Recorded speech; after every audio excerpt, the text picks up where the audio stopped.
Welcome to day 17 of our September Scripture Challenge. Today we're looking at Genesis 32, verse 3 through 33, verse 20. As always, those reflection questions to help prompt your thinking while you listen to today's text. What is a word or phrase that stands out to you? What is one question this text sparks for you? And what is God speaking through this text today? Here is our reading. Jacob sent messengers before him to his brother Esau in the land of Seir and the country of Edom, instructing them, "Thus you shall say to my lord Esau, thus says your servant Jacob, I have lived with Laban as an alien and stayed until now. And I have oxen, donkeys, flocks, male and female slaves, and I have sent to tell my lord, in order that I may find favor in your sight." The messengers returned to Jacob, saying, "We came to your brother Esau, and he is coming to meet you, and 400 men are with him." Then Jacob was greatly afraid and distressed, and he divided the people that were with him and the flocks and herds and camels into two companies, thinking, "If Esau comes to one company and destroys it, then the company that is left will escape." And Jacob said, "O God of my father Abraham and God of my father Isaac, O Lord, who said to me, 'Return to your country and to your kindred, and I will do you good,' I am not worthy of the least of all the steadfast love and all the faithfulness that you have shown to your servant. For with only my staff I crossed this Jordan, and now I have become two companies. Deliver me, please, from the hand of my brother, from the hand of Esau, for I am afraid of him. He may come and kill us all, the mothers with the children. Yet you have said, I will surely do you good and make your offspring as the sand of the sea, which cannot be counted because of their number." So he spent that night there. And from what he had with him, he took a present for his brother Esau, 200 female goats and 20 male goats, 200 ewes and 20 rams, 30 milk camels and their colts, 40 cows and 10 bulls, 20 female donkeys and 10 male donkeys.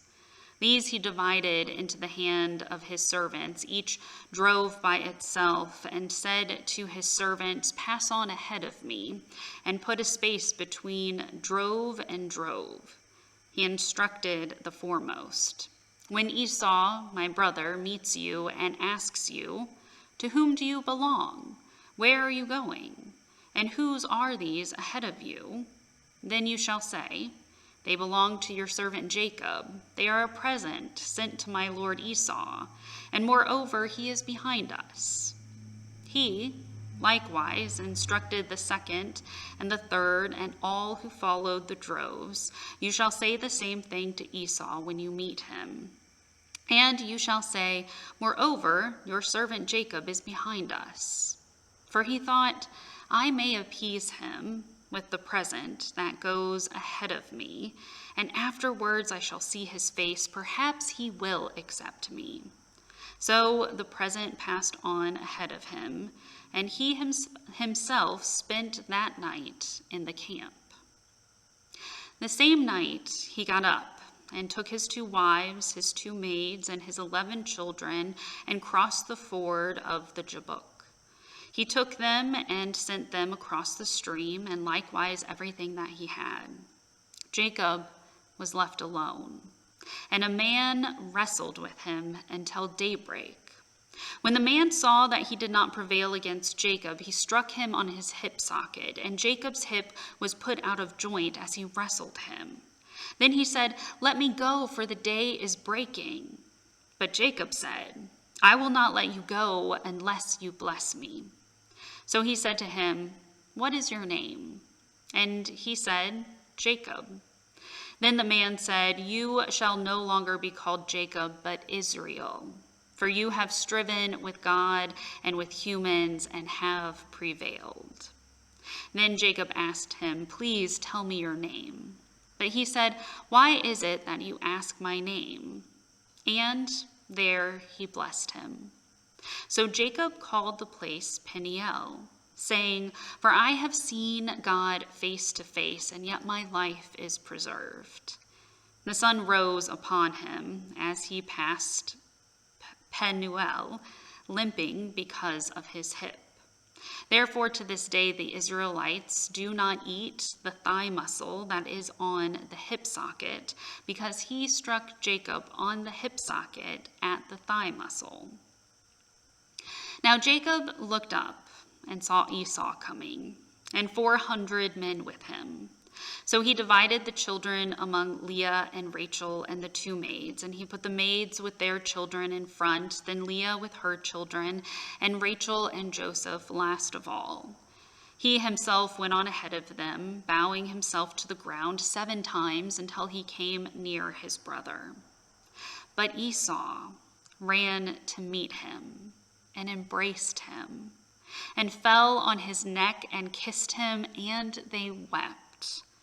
When Esau looked up and saw the women and children, he said, "Who are these with you?" Jacob said, "The children whom God has graciously given your servant." Then the maids drew near, and they and their children, and bowed down. Leah likewise and her children drew near and bowed down, and finally Joseph and Rachel drew near, and they bowed down. Esau said, "What do you mean by all this company that I met?" Jacob answered, "To find favor with my Lord." But Esau said, "I have enough, my brother. Keep what you have for yourself." Jacob said, "No, please. If I find favor with you, then accept my present from my hand. For truly to see your face is like seeing the face of God, since you have received me with such favor. Please accept my gift that is brought to you, because God has dealt graciously with me, and because I have everything I want." So he urged him, and he took it. Then Esau said, "Let us journey on our way, and I will go alongside you."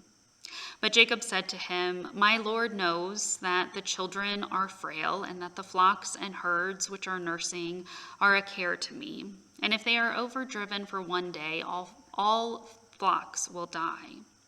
Let my Lord pass on ahead of his servant, and I will lead on slowly, according to the pace of the cattle that are before me, and according to the pace of the children, until I come to the Lord and see air." So Esau said, "Let me leave with you some of the people who are with me." But he said, "Why should my Lord be so kind to me?" So Esau returned that day on his way to Seir. But Jacob journeyed to Succoth and built himself a house and made booths for his cattle. Therefore the place is called Succoth. Jacob came safely to the city of Shechem, which is in the land of Canaan. And on his way from Padan Aram, he camped before the city. And from the sons of Hamor, Shechem's father, he bought for 100 pieces of money the plot of land on which he had pitched his tent. There he erected an altar and called it El Elohe Israel.